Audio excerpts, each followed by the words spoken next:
All right, let's keep going. Abolition of all rights of inheritance. Yeah, all right, so communism takes over, and then no one's inheriting anything. That's unbelievable. And for people that any millennial who considers himself or herself a Marxist or likes communism, abolition of all right of inheritance? You want what? By the way, what does that mean? That means the money you would get from your parents, one would assume that this is what that means, would be taken by the state. Yeah. Confiscated by the state because we've abolished your right of inheritance. Wow. So all that money that your parents saved, all right, that you're a trust fund, whoever, whatever you do. No, you have to be a rich kid. Just whatever.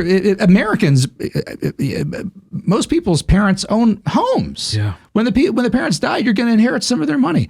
Why should the state get all of that money? They talk about greed. That's greed. Yeah. That's government greed. They come in, they're already taking your property and graduated progressive income tax, and then whatever you have left, the inheritance that you want to leave to your kid, they're going to take all of that. And imagine a system in which you had no right of inheritance, where all of that money went to Uncle Sam or the federal state. What's the state going to do with all that money? Build pyramids? I mean, why do they even need that much money? They have to build giant concrete brutalist architecture. What are they even going to do with all of that? Yeah. And of course, the grandest hypocrisy of all is that Marx and Engels, the guys writing this book, got all of their money from inheritance. And these guys want to abolish it. No, they want to abolish it for you, not for them. I heard Ben Shapiro once say, for those who want the state to be more involved in your lives, have you been to the DMV? Do you enjoy going to the post office? Yeah. Well, another lesson here, too, is that all of these Marxist dictators that end up taking power, they're the greediest people in the world. They never give up power. Look at the Kims in North Korea. They live like kings, while the entire rest of the country is broke. Look at Fidel Castro. When he died, Castro was worth $2 billion. He was one of the top 10 wealthiest rulers in the world, according to Forbes magazine, every single year. You want equal distribution of wealth? Go to a place like Cuba in North Korea. 90% of the people are equally poor.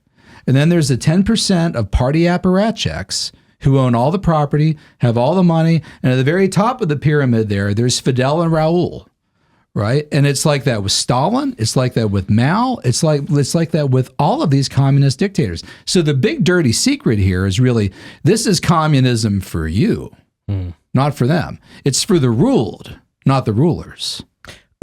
Number 4, confiscation of the property. Before we move on from that, there's a big, what would I say, like meme kind of going around right now based around an article that was like focusing on the idea of nepotism babies. So it's like people who are kids of rich or famous parents, and how they essentially putting forward a bunch of celebrities and saying, well, these people actually had rich or famous parents.